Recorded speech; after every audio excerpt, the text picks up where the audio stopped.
Hello, good evening, and welcome to the TNT show. I'm John Drummond, and I'm your host for the next 60 exciting minutes. And thank you for joining us. We have another great guest tonight, and I'm really excited that she's able to join us. Stay tuned to hear from someone who's totally opposed to independence. So, now to our guest. Tonight, the nation talks to Councillor Linda Holt. Linda is also a candidate for the Alliance for Unity party, the new party headed up by George Galloway. How are you, Linda? How are you coping with COVID-19? I'm fine. I'm pleased we're coming out of lockdown. It can't come soon enough for me. My children are back at school. My daughter's still home, hoping to go back to university. I'm sure she will go back. I mean, she's a bit nervous about how restricted it'll be. And I just want normal life to resume, really, as soon as possible. Right. I'm really fed up with it all, I have to say. There's a story will be out tomorrow about how the Scottish figures about hospital admissions are bogus. It'll be in all the papers. The Oxford professor, Carl Hennigan of the Institute for Evidence-Based Medicine at Oxford, published a paper today to say that the Oxford hospital admissions, which are sort of 5 or 8 times the level per the size of population of the English ones. The reason they're so high is that in Scotland, we've been counting everyone in hospital who's ever had a positive test for COVID. So basically, if you had a positive test in March and you're now in hospital for an appendix, you're counted as a COVID patient. The same thing that, a few weeks ago, England was doing with the death figures. That, you might have been run over by a bus, but if you'd ever had a positive test for COVID, you were a COVID casualty. They've been doing the same thing with the Scottish hospital figures. So the figures we've been having for the admissions in Scottish hospitals are, misleadingly high. The figures for infections, as far as I'm concerned, are misleadingly high because they discount the very large number of false positives, which all the scientists now admit. If you're not testing people who've definitely got very clear COVID symptoms, you can have up to 50% false positives. So these numbers and of course we've got no deaths. So these numbers we get every day from Nicola Sturgeon are actually inflated. The virus is absolutely on its way out, as it is in all the other countries in Europe, and we do not have to be having all these extra lockdowns and panicking as Nicola Sturgeon is. So I am very fed up with it all. I've had enough. I think we can go back to life as normal. Well, let's hope you're right. I mean, my son called me from Portugal today to say their figures have taken an enormous leap upwards. And it may well be that the UK may decide that the air bridge between here and Portugal may be stopped. And that's simply, he thinks, it's very peculiar. Portugal is like every other country in the sense that he lives in Western Algarve, right? The cases there are zero, just about. And have always been zero, almost zero. However, in Lisbon, it's a very, very different story. Mm-hmm. But of course, the figures are collected by country. And so, but the key thing is, are people falling drastically ill with it? We haven't got ITU admissions. We haven't got loads of admissions to hospital. We haven't got people dying because the virus is evolving. And we have already got a certain amount of herd immunity in the population. Okay. Well, let's see how that argument develops tomorrow, perhaps. Tell us a little bit now about your background, because you've got a very interesting background. I was actually born in London to a mother who was half German and half Dutch, and a father who was half German and half Irish. And the first language I learned to speak was German. I didn't speak any English till my parents sent me to school. And then when I was 5 years old, they retired. They thought a Labour government was coming in. My father was a classic self-made man. And he had married for a second time late. He had a young family. He thought a Labour government was coming in. He was going to be sort of killed by taxation. He was worried about death duties. He was on his way to Australia, apparently, to avoid the tax, went to Jersey for a holiday in the Channel Islands, found out about the tax regime and bought a house there. So I spent my entire childhood growing up in Jersey in a very odd sort of family household, which was sort of old-fashioned German, very very materialistic, because my father had made a lot of money, but very not at all cultured, not at all intellectual. My mother always bought me makeup for Christmas. She'd never buy me books, which is what I really wanted was books, as you can see behind me. So they're sacred objects for me. They sent me to private school so that because that's what people with money did, and they didn't want me mixing, as they said, with the riffraff. That meant that I was then not very interested in making lots of money anymore, and much more interested in sort of intellectual pursuits. I got into Oxford, where I studied German and, well, I started off studying philosophy and psychology and changed to German and philosophy. I spent 3 years in Berlin studying. I also studied for a doctorate, and I lectured for a year in Oxford as a German lecturer. I realised it wasn't meaningful enough to me. I mean, looking back, I realised that I was always really political, and what I should have done is politics. But there was nobody in my family who did it. My father used to pontificate, and he was obviously very right-wing. But it just didn't occur to me as something that, I don't know, people like me did. And I was on a career track. Was that because you were a woman? Did he object because you were a woman? Oh, no, he objected. Oh, no, he objected. But he didn't object to me going into politics. Well, I mean, then I was extremely left-wing, so he would have objected to that. But no, he didn't object to that. No, when I was at Oxford and I was struggling, because I was, the first person in my family to go to university, and there was a huge culture shock for me, even though I'd been to private school. I'd come from this sort of provincial little non-place, yeah. And I really struggled. My father wrote me a memo when I was at Oxford suggesting that that had I thought about becoming an air hostess, because I would be able to meet a rich husband. Another time I cut my hair off. I was very cross and I cut my hair off at Oxford. And he was appalled and told me that a girl's greatest asset was her long hair. I mean, he was 52 when I was born. He didn't have a clue about who I was. And he couldn't really cope with my friends who flirted, but he couldn't cope with a woman with brains. And I'm not very flirty, I'm sort of brainy and combative, and he didn't really like that. So it was very, very difficult. And tragically, he once turned around to me, because I really enjoyed when I was teaching at Oxford. I always taught for the Department for External Studies and Workers' Educational Association as well, and taught adults who I actually found vastly more rewarding than undergraduates, because undergraduates, especially in modern languages, were basically good vocabulary learners and were at university, to get laid and to have fun and get drunk. They weren't there to have thoughts about books. And if they did have thoughts, they had no life experience to back it up. Whereas I would teach these wonderful, retired people, who'd had amazing lives and could say amazing things about the books we were reading. And I really loved doing that. And I remember my father saying to me, because my doctorate was on 18th century German lyric poetry, he said to me quite genuinely, Linda, why do people read poetry? And I was absolutely stumped by the question. I mean, just the gap between us. And my mother dived in to try and stop her out and said, well, it's for pleasure. It's just like you get pleasure from betting on the horses. Some people get pleasure like that reading poetry. I thought, well, it's not like that at all.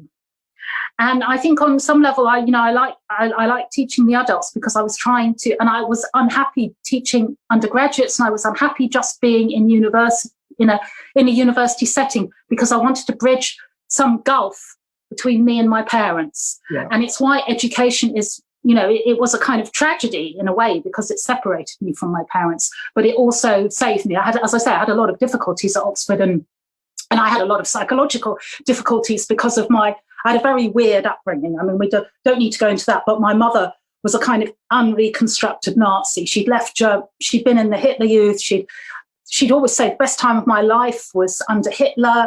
He did great things for children and old people. It was so glamorous and exciting and wonderful. And she had I shouldn't really say this. I'm going to say it now. She had a collection of Nazi memorabilia, which she would show to my mother, and she would show it to my boyfriends, who would pretend to be impressed, but they were actually absolutely horrified at this sort of grotesque person. And she never went through, Germany went through after the Second World War, because she left Germany in the early 50s.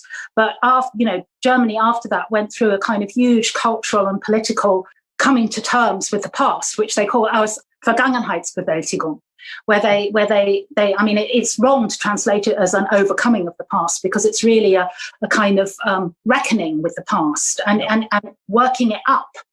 And obviously some of that was superficial and not very successful, but, they were very, very serious about confronting what had happened during the Nazis. My mother completely missed all that. She didn't even know what the word Vergangenheitsbewältigung meant. She didn't read any books.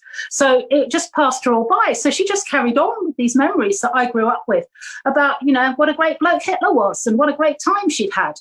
And as a result, I also had a very authoritarian upbringing by my parents, which I rebelled very hard against. Yeah. And I was pretty wrecked psychologically because I became very, especially from my mother, very detached from her and very critical. She couldn't handle any criticism at all, so she completely rejected me. I had a really very tough time in my 20s, but what saved me was the fact that I could read and I could think and I could articulate things, and I had books and I had friends.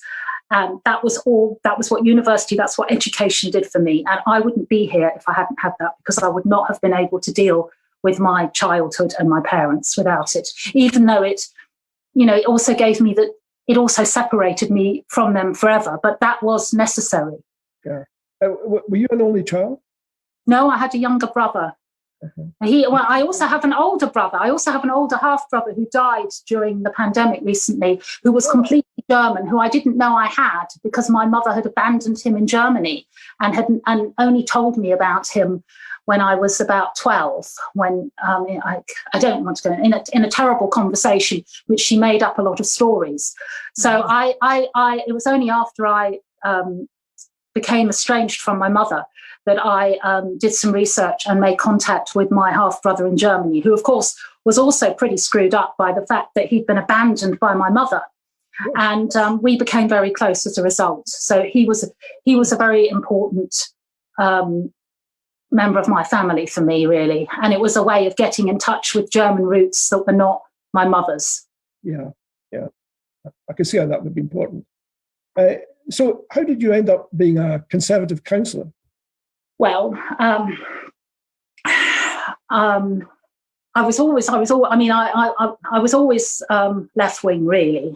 I think I can't remember exactly if I ever paid my money. I might even have been in the Labour Party at Oxford. I certainly went to Labour Party meetings, and I was actually on the far left, or I had friends who were, involved in far left groups and British Leyland and all that. So I was on the edge of sort of revolutionary left politics, really, when I was at university. And then I was extremely feminist, and again on the edge of feminist separatism and the whole Greenham Common thing. And then I ended up getting married and having children and living in the country and all of that. And that all that fell away, and I was no longer politically very interested or active. But I did get involved in my parish council in England, where they tried to kick me off because I objected to private meetings in Lord Newton's house that weren't minuted.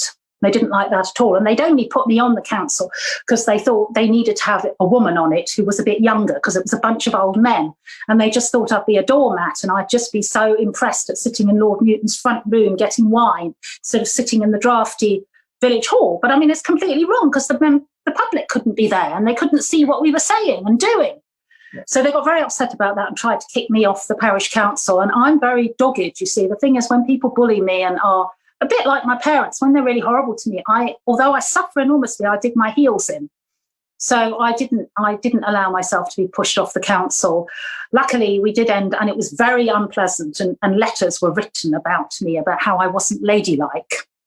Looking back, I can't believe this.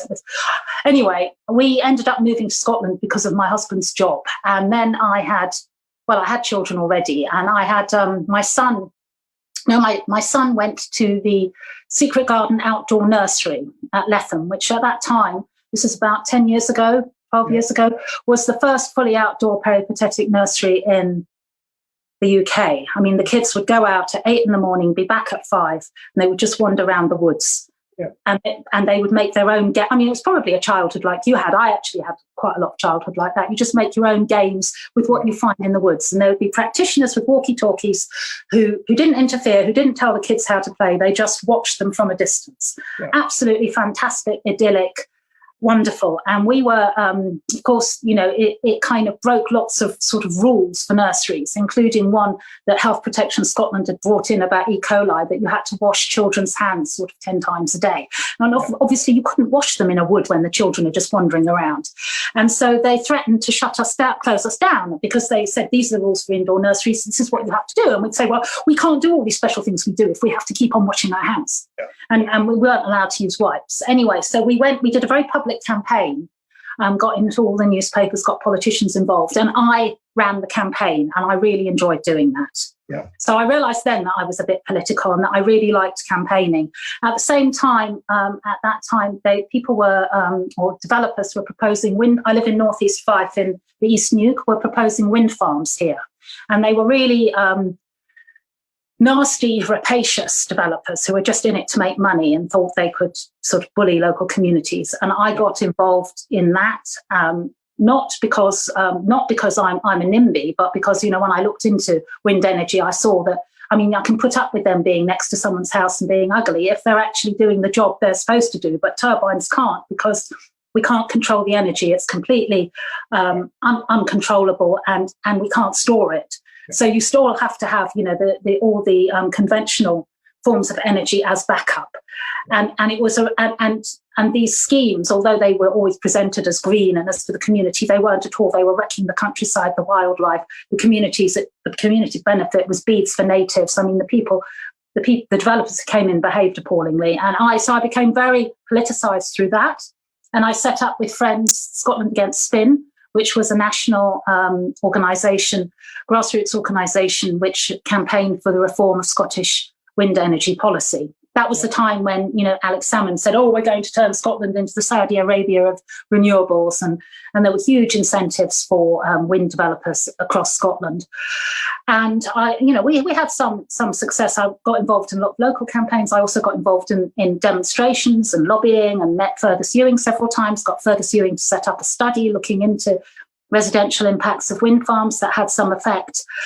And obviously got to know lots of politicians, went to lots of planning meetings. And then I thought, partly because of going to council meetings and planning meetings and seeing how poor a lot of the standard of debate was, and how difficult it was for communities to get their voices heard, because the planning system in Scotland is stacked very strongly in favour of developers. Objectors, it doesn't matter if you're an objector to a wind farm or a motorway or Mossmoran or some other horrible development that is somebody just wants to stick in somewhere in order to make a lot of money.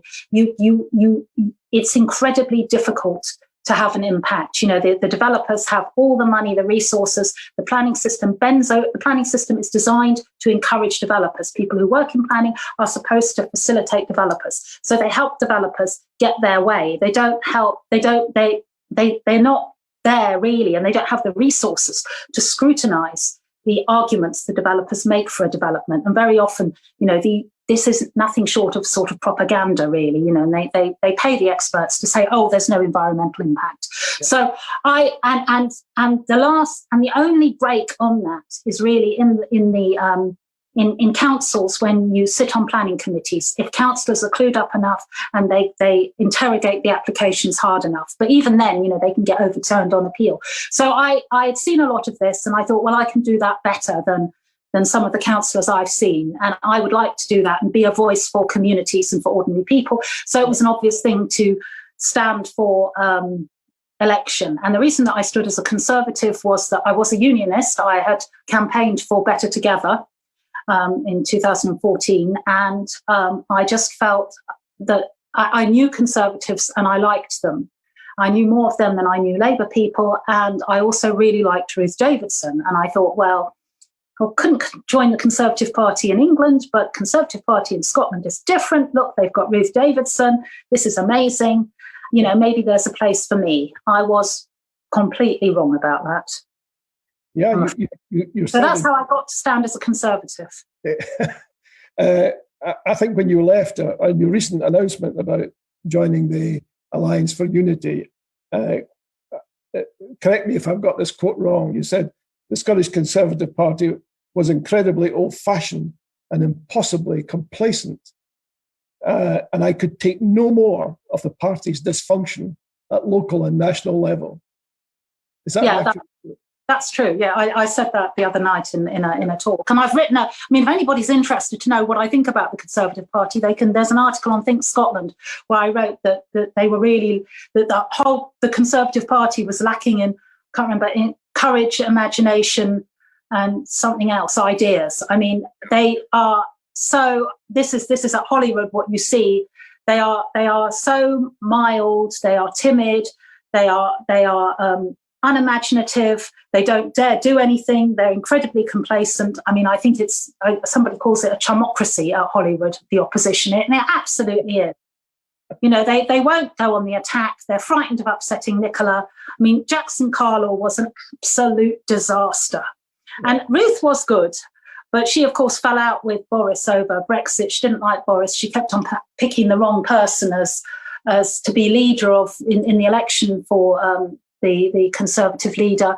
And I think then she just couldn't cope anymore. And, you know, she had a baby and that was more exciting. And so she left. And for me, that was really the last straw. I mean, the change that she brought to the sort of image and feel of the Conservative Party was really skin deep. It didn't go down, and, you know, and I know there are a few younger MSPs, but it didn't go down through the party structure or through the councillors that they've got and the activists and the associations. I mean, they are run by old men who think that sooner or later the voters will see sense and return a Conservative administration like we used to have in the past. Yeah. I mean, they are incredibly exclusive, elitist, complacent enclaves. I mean, absolutely stunning that they haven't realised how out of touch they are with the country and with where they are politically. I mean, they are a rump of a party. Yeah. And it's quite upsetting because, you know, I did put some effort in with them and I thought, you know, I could make a difference, but I couldn't. And it was on a personal level. They're also very sexist, I have to say. I mean, I was amazed. I thought, having been out of the workplace for 20 years, I couldn't believe the level of sexism really within the party. I mean, again, you would think with Ruth, you wouldn't have that. Well, I mean, what sort of sexism did you experience that you felt not to? Well, just being treated really as, well, I can give you an example. When I told my local association head that I was thinking of standing for election, he said, "Oh, but how old are your children? Because you'll have to go to meetings in the evening." Yeah. And, you know, as in, I can't leave my children in the evening. And then he said, "Well, you know, I think you could come to a few meetings and make tea and cakes." I mean, you're joking. You're joking. Surely. But and then, you know, they basically, you're there as a sort of secretary, somebody who can take notes whilst other people take the credit, and you listen to the men talk. I mean, it quite amazing, but also a very sexualized way of speaking about people, which happened in my own group in Fife, which I couldn't, so other people told me about this, that these were the terms I was referred to in. And I couldn't believe it. I just didn't believe that these people who are supposed to be my colleagues and friends could speak about me in that way, and that this is acceptable. Yeah, yeah. So we've got some questions coming in. We've got some questions we got ahead of time, Linda, but sorry to break in there, but because we have so many questions, I'll probably need to ask you to keep your answers short. Yes. Diana Matheson on Facebook is asking, do you believe that Scotland is a sovereign nation? I don't know exactly what, if you mean, do I think that Scotland should come out of the Union? I don't think it should come out of the Union. I mean, I think there's always ambiguity about nation and country and, you know, and if you say, well, you think Scotland's a nation, then, it should be, or you think Scotland's a country, it should be a separate country, or it should be a separate nation. I think Scotland is obviously very different to England. I don't want to live in England again. I much prefer living here. And I've got a Scottish husband now. And, you know, I'm very rooted here. And I'm aware that it's got, you know, distinctive culture and history, but it's also got a lot of shared culture and history that I don't think means that it should be politically separate. Right. So you don't regard Scotland as a sovereign entity? No, not sovereign in the sense of... the reason that I think the question is probably inspired by the vow that was made at the 2014 election. And the first article of the vow, which is signed off by all the political leaders of the main Westminster parties, said as number one, the Scottish Parliament shall be permanent. Now, that could only happen if Scotland is sovereign. So either the people who wrote the vow knew it was wrong, or they didn't actually understand their own constitution. Perhaps they didn't understand their own constitution. I mean, I'm not a constitutional expert, so I didn't know that. But I mean, I think it's good that Scotland's got its own parliament. I think devolution is a good thing. You know, I'm basically quite a radical Democrat in that I believe in local democracy. We have we have very poor local democracy in Scotland. And I see that there is and I voted for Brexit, on democratic grounds. And I can see that there is a democratic argument for independence. Only I think it goes further. I mean, you're also losing a great deal. But I can see how there would be a local democracy argument for independence. Can I test you on that? Because I suspect lots of people will be confused by your answer, if I may say so. Because Brexit led, there are two things. One is Brexit led to a breaking up of a union. And yet you're sanguine about that, but you're not sanguine about another union. How do you discriminate between the EU union and the UK union? What is Sorry, you know about constitutions and you ask me a question like that. The EU is completely different to the UK. The UK is a sovereign nation, isn't it? It is a sovereign country. It has a seat in NATO. It has a seat in the United Nations. The EU is a kind of club. It was set up as a trading bloc and then it became more political. But it's not got centuries and centuries of being a single bloc. Whereas we have got centuries of shared history, shared culture, shared language. I see them as completely different. Okay. And I also see that we lost, we gave away a lot of autonomy to Europe in the EU, which I became very aware of doing the political work on energy policy, because in the end, these awful rapacious developers who were coming to Scotland and the incoherent energy policy we had came from Europe. And it wasn't something that Scotland was actually in charge of itself, or the UK was in charge of itself. And Europe had produced that, or Brussels had produced that, because of very intense lobbying, by which there is intense lobbying by big business in Brussels. I mean, my position on Europe was a kind of Lexit, was a left-wing one, really, about wanting to come out. Not a right-wing one, it was a left-wing one. That I felt we were also, we were at the mercy of big business much more via the EU than we would be if we were out of it. I understand that.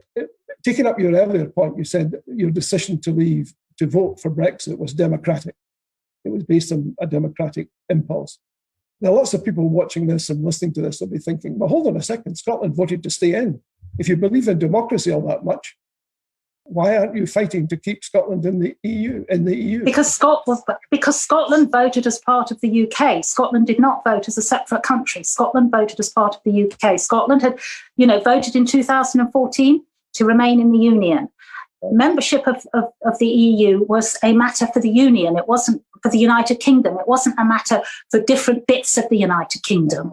Okay. So what would you say to somebody in Scotland who, in the majority in Scotland, who voted to stay in the EU, but they shouldn't look to see a sovereign state here which would meet that requirement? Because obviously the easiest way to remain in the EU would be if there was no UK, because then the different bits could decide for themselves. So that in many ways, you're making an argument for independence, aren't you? I don't think so.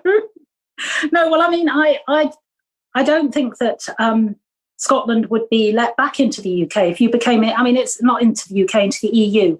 I mean, I know that the SNP pretends that you vote for independence and you vote to get back into the EU. I don't think there is that path back into the EU really exists. So I don't think. I mean, I think that's a kind of fantasy, really. Yeah, but for me, I suppose it's a coherent position for someone to hold. If to them being in the EU is so important that they would be happy for Scotland to leave the United Kingdom to do that, well, then, that's a position they can take. Even if Scott, I mean, I don't feel that strongly about the EU in the sense of, if it was a question of the only way Scotland could stay, I feel very strongly about the Union, but the only way that Scotland could stay in the Union would be to be in the EU. I'd say, yes, let's be in the EU, because I think it's more important that we're in the Union, and that's great benefit to us. But,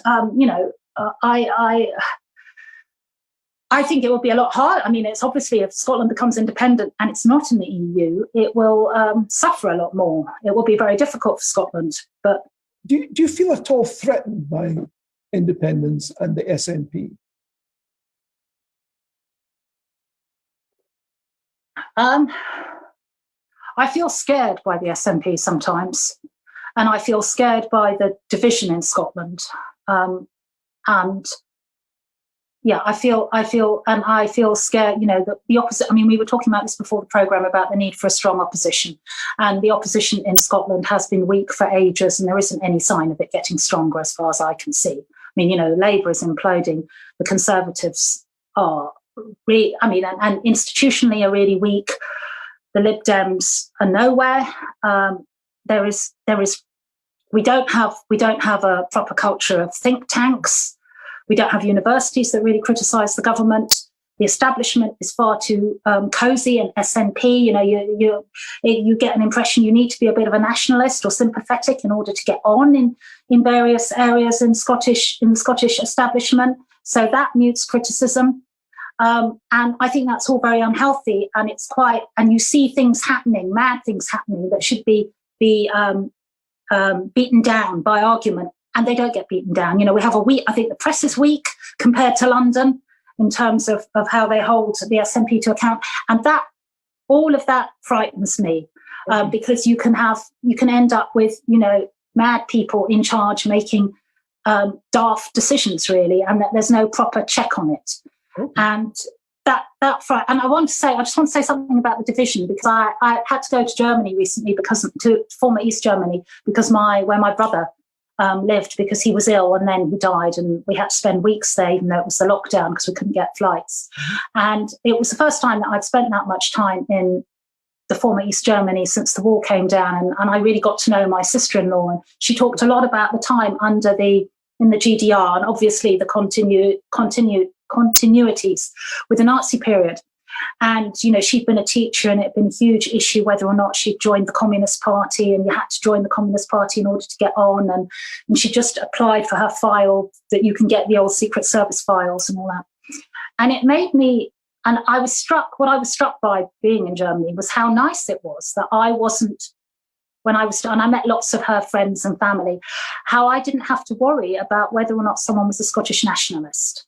Right. And that's something that I do in Scotland, and this is since 2014. And it isn't just because I'm involved in politics. Every single encounter I have, it can be with someone, who comes to fix my washing machine, or the postman, or, somebody who I meet in my constituency work. A huge issue is, are they a nationalist? We don't talk about it, but we are dancing around each other. It's in the back of our minds, because I know I have to be careful about saying things. They'll be worrying about me. Is she a unionist? Can I say certain things? And this is a kind of level of worry and anxiety and division that I didn't have when I lived in England, and I don't have when I go abroad. Okay. And that has kind of inveigled itself into Scottish consciousness. And I find that, and we've all got used to it. We've all normalised it. And it was like that under the Nazis. You had to be very careful what you said, because in case they were a party member or they weren't, and it's obviously not like the Nazis here. But you're not making that comparison then? No. But this division where, are you on the side of the ruling party or are you not on this issue? Yeah. And it's become defining an identity for me. Okay. And I hate it. I don't want to live like that. I don't want to live in a country like that. I wish it didn't exist. Okay, I get a point. Your concern is about identity politics. I got that. Here's a question that's popped up, because I would like to ask you a little bit about Alliance for Unity, because you're now a candidate. Michael Gray is asking, look, George Galloway is known as a divisive politician. couldn't he damage the case for the UK because of his very divisive approach? Because of his very what approach? Divisive approach. I still didn't hear that word. I mean, George doesn't hide from an argument. No, well, I think that's good. I mean, that's good. That's good. He doesn't shy away. And I mean, I heard him. I actually heard him talking Kirkcaldy towards the end of the Better Together campaign, and he was electrifying. And he made an incredibly powerful left-wing case for the union. You know, about how we share. It's about solidarity and sharing support, and which is what the union does now. I mean, it's what Aberdeen and Edinburgh do for Glasgow or for Fife. You know, I mean, they make the money, and we, and North East Fife. I'm a Fife councillor, and North East Fife brings in the money with the university and the golf and the tourism, and Central Fife and Dunfermline brings in a bit as well. But Central Fife really. They need the support because they've broken ex mining communities, and that's good. I don't think North East Fife should be separate and hang on to all their money. And we share our resources and we look after each other. And I have got that model of the union, and that's George Galloway's model very strongly. Okay. So I think that's a good thing. I take it you would probably feel completely differently if that economic argument proved to be groundless. No, I wouldn't. No, I wouldn't, because again, it's the economic. No, it's much more. It's much more than an economic argument. It's about It's about being one. I was going to say one nation. I mean, we share so much culturally and historically, and in how we react to the world, and we've got family relationships. I mean, to wrench really. We talk about ripping. Scotland out of Europe, which is really, I mean, I am European to my bones. I don't feel that leaving the EU is being ripped out of Europe, but I would feel that leaving the United Kingdom, having a border with England, seeing England as foreign, would be being ripped out of something and would be a huge loss. I want to ask you a question about democracy now, because you're a Democrat. You believe in democracy. You believe that the electorate has their say and politicians are bound by that say, by that statement. And here's a question from Linda, if the SNP win next year on a platform of another independence referendum, would you accept that as being the democratic wish? But if they win at Holyrood, no. I mean, no. The Constitution is such that it is the decision of, the Prime Minister or the government in Westminster whether or not to grant a referendum. It isn't the decision of the devolved Parliament. Constitutional matters are reserved. They are not devolved. So I don't accept that argument at all. What I do think is that if there was, and we had a referendum. Lots of things about the way the referendum was run by David Cameron I think were not very good. But, we had a referendum, a decision was made, and that decision, as far as I'm concerned, stands. And I would want to see... Forever? Well, certainly for longer than... Certainly for now. I mean, people were talking, on the SNP side as well. I mean, I know they deny that now, about a generation. But, a decent chunk of time. And 6 years or 8 years is not a decent chunk of time. I'm sorry, let me just finish. What I would want to see isn't just it creeping over the polls at 52% or 53% with some kind of slightly dodgy question, would you at some point in the future support independence? I would want to see that at least 60% of people in this country said, yes, we want independence and we want a referendum now. Okay. And it was a very clear poll, and that was consistent. It wasn't just an outlier. Then I think the argument, it becomes much harder to resist that argument by Westminster. But I mean, until that is clear that there really is an overwhelming majority here for independence, I don't think we should have another referendum. I think it's so disruptive. I think it's wrecked Scottish politics. The domestic government has been so feeble. So much of what Nicola Sturgeon has said she's going to do, she hasn't done. She just hasn't done. I don't know if you saw, there was a fantastic article on Commonweald. Oh God, I'm really terrible with names. You know the man who runs Commonweald. I know. What's his name?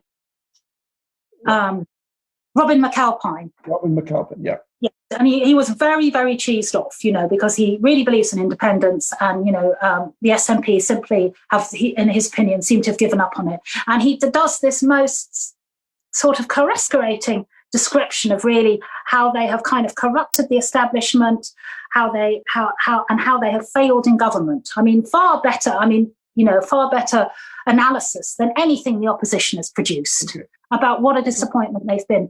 And that is because, they have been distracted all the time by independence and by keeping this pot boiling. They don't quite do it, but they keep it boiling, and they're not really governing. So let me get this right then, because I need to understand this. You're standing as a list candidate for Alliance for Unity. Yeah. What is the aim of Alliance for Unity? What is its overall objective? The aim is in the name.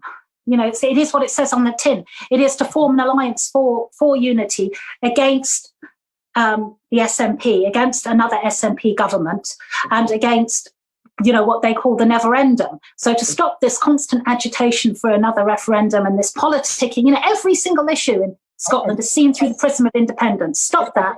I got that. And actually get on and govern. And it would require, You made that point. I want to ask you about, according to the deputy leader of Alliance for Unity, the aim at the elections next year in Scotland is to form a government of national unity. Who would you see as the members of that government of national unity? Hopefully the three unionist parties and the Alliance for Unity. I mean, there would be let's assume that's correct. How would that seal the divisions that you are concerned about? How would that put an end to division if the SNP, as the largest opposition group, were excluded from a government of national unity? How would that work? They wouldn't share the aims of the government of national unity, which, the first aim would be to work within the union, stop agitating for a referendum, and actually make the best of our relationship with Westminster. One of the things. How do you achieve national unity if you exclude the major opposition party? How do you do that? Well, we're talking about unifying the unionists. I mean, that's what we're talking about. We have a divided country, except the unionists would be united. How has that healed the division that you're concerned One about? of the ways it would heal division is that we would stop seeing everything through the prism of independence, and we would start trying to have a constructive relationship with Westminster, which, the SNP doesn't do. It's very, very, every single issue with Westminster is exploited for what it can, how it can benefit the position that Scotland is being cracked on, basically. And there's just with respect, we're not getting the most out of our relationship. So I just think if we've got more competent government. I'm sorry, I know very eloquently. I'm question.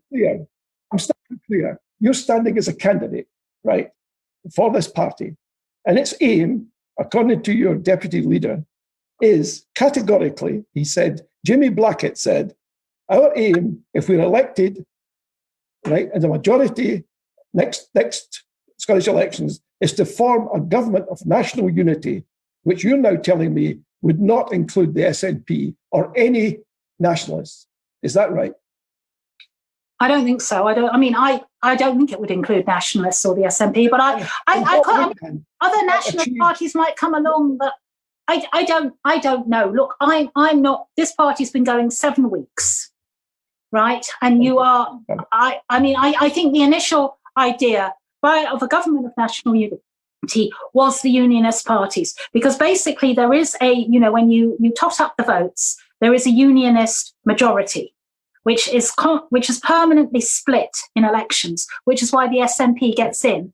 And gets in to such an extent that we don't have coalitions at Hollywood. I understand that. And we want to that point. You made that point. Stop that. I'm simply asking you, as a candidate. Okay, well, I don't think it would include the SNP, but I could be wrong about that. Okay. In that case, it's hard to see how it would be a government of national unity. But let's leave that aside. Jimmy Blackett, whom I, of course, listen to avidly, as you may imagine, is quoted in a video which I watched this afternoon. he said that yes, supporters are mad. Do you believe that to be the case? That yes, all SNP supporters are mad? No, I don't believe that. He said nationalist supporters are mad. That's what he said. No qualifiers. That's what he said. I think obviously some of them are mad, but some unionists are mad as well. I don't agree with them. I think they're wrong. I think they're misguided, but I don't think they're mad. I mean, I don't know what the context was that he said that in. You could watch his video. That's what he says. Another question. George Galloway supports a united Ireland. Do you? No, I don't. So hold on a second. You don't support the leader of your party. Yes, but it's not that kind. It's not that sort of party. It's not a conventional party where we're not going to have a whip. We don't. I'm really not interested in Ireland, and I'm not really interested in a sense in what goes on in Westminster. What I want is decent governance in Scotland, decent government in Scotland. Okay. This is about Scotland. I got that point. Jamie also described George Galloway as a dangerous demagogue, but he says he's our dangerous demagogue. Would you agree with that? Well, I think, having seen him speak, as I say in Kirkcaldy, I can see where Jamie, especially if you're not on George Galloway's side, where Jamie's coming from. But I think he will be a very effective speaker for against the SNP and for the union and for a new government in Scotland. We've had 13 years of the SNP. It is certainly time for a change. I hear what you're saying. We've had questions come in from the Conservative Party. I'm surprised they're watching. Well, you'd be amazed who watches this show.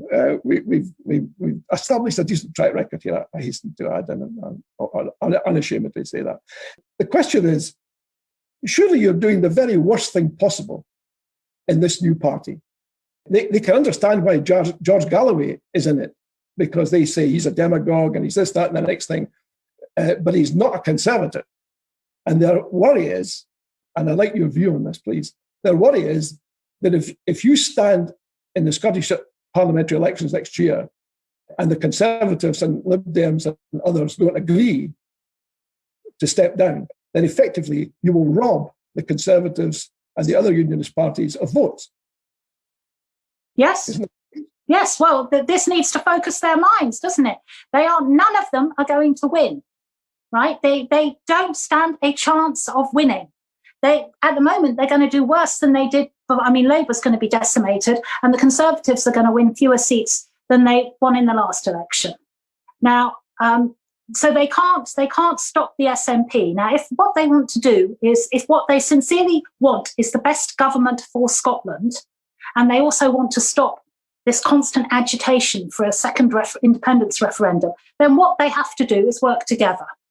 And George's intervention is forcing them to focus on that fact. And he will make that fact really clear to electors. And people who vote for the Alliance for Unity will be sending those parties a message saying, you need to work together and you need to put Scotland and decent government in Scotland before your tribal party loyalties. That isn't my fault, that they've got these loyalties. And I can't believe that they haven't woken up about that. And the Alliance for Unity will take the Scottish Conservatives, I think 26 of their 32 MSPs are list MSPs. The Alliance for Unity will threaten those list MSPs, and rightly so, because they have not performed well. And they need to be working with other parties and with the Alliance for Unity to form a competent government. Yeah. Sorry, I feel very strongly about this. The idea that, it'd be our fault if the Conservatives do badly or Labour do badly. They need to talk to us, they talk to each other and up their game.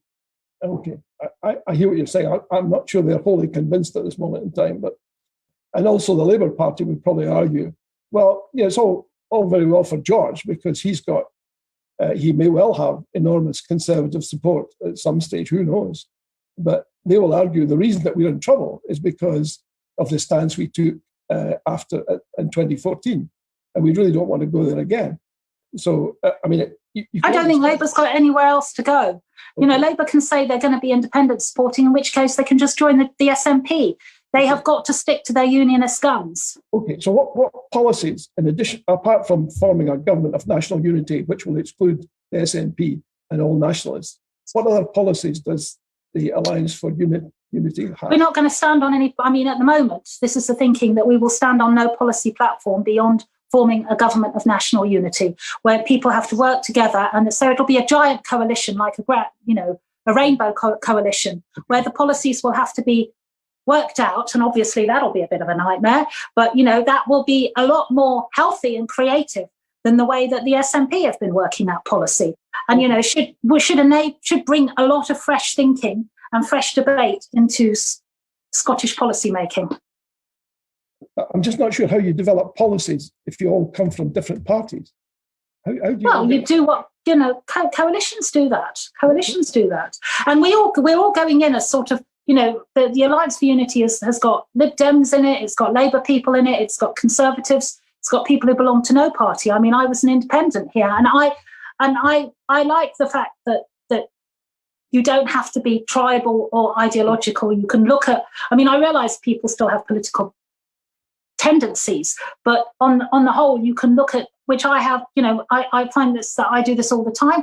I look at policies and or issues, and I don't always have a straightforward right wing or left wing or whatever position. And we can look at them on their own merits. That seems to me to be healthy and sensible. I hear what you're saying. Obviously, we spoke earlier about sexism and how the Tory party, according to you, is riven with sexism at a local level and elsewhere. What do you make of somebody who says people in Scotland want something better than that which the chief mammy is offering? Well, she called herself the chief mammy, didn't she? But do you think it's appropriate to use that terminology? Well, Nicola Sturgeon used it about herself. I've called her the chief mammy, but she called herself it, and it really upset a lot of people for her to portray herself as the mother of the nation. Right. I don't think that's particularly sexist, especially when she referred to herself as that. She called herself the chief mammy. Sorry? She did call herself that. She did, okay. One of your ex-Conservative colleagues on Fife Council once described Nicola Sturgeon as a drooling hag. Horrific. I think it's horrific, and I don't think she was fit to stand. I just think that kind of language has got no place at all, in politics or outside of politics. I think Nicola Sturgeon calling herself chief mammy and people then taking that in order to critique a cult of personality is something quite different from that kind of language. Okay. So you would deplore that sort of behavior? I totally deplore it. She said other things that were equally as awful about people. And I don't, I don't think we need to go into personal abuse. I don't think calling Nicola Sturgeon chief mammy is personal abuse. Whereas I do, the comments you're referring to absolutely are. Yeah. I take it, if anyone in the Alliance for Unity used those sort of words, you would deplore that too. I would deplore that, yes. And hopefully it's the kind of party where I could do that publicly, which I couldn't do in the Conservative Party. Terrific. Do you think you and or the Alliance for Unity Party would accept a yes vote in a legal agreed referendum? Sorry, I didn't hear that. I'm really sorry. Can you say that again? If there was an agreed legal referendum, would you and or the Alliance for Unity accept that verdict if there was a yes vote in such a referendum? Yes, obviously, I believe in law. So if there was, and then I would work. I wouldn't leave Scotland if it became independent. I think it'd probably be quite exciting, because everything would be up for grabs, and I think the sort of SNP hegemony, which I hate so much, I think that would dissolve. So that would be very interesting. But obviously I would accept the result if there was, if there were, I wouldn't accept the result if it was a wildcat referendum like in Catalonia. And I don't think I would vote in it, but I don't think anyone's serious about doing that in Scotland. I suspect not. Clearly you're a Democrat, and therefore you would accept the wishes of the people in a legal referendum. That does make sense. Somebody has sent us an email. We'd have to be brief about this, but I wasn't aware of this. It says, "Hi, Linda. Given that support for English independence is rising fast, currently at 49%, is opposition to Scottish independence now largely pointless?" This is from Tom Kinnaird. I know Tom. I wasn't aware of that. I think it's the Tom you know as Tom? well. No, I don't. Really? I don't think Scott. I think it's Tom Kinnaird from Bernarty. I don't think English independence is really at 49%. And I would have the same argument against English independence as I have against Scottish independence. And actually, it's even worse when a rich country like Catalonia, was richer than the rest of Spain and wanted to break away. And I think it's particularly nasty when rich countries want to break away and dump their poorer neighbours. So no, I don't approve of that at all. And I don't think English independence is coming either. I think it's nutty. It's on the level of putting Morris dancers in charge. Here's a question. You'll love this. JD on YouTube has asked, do you think Boris Johnson is a competent Prime Minister?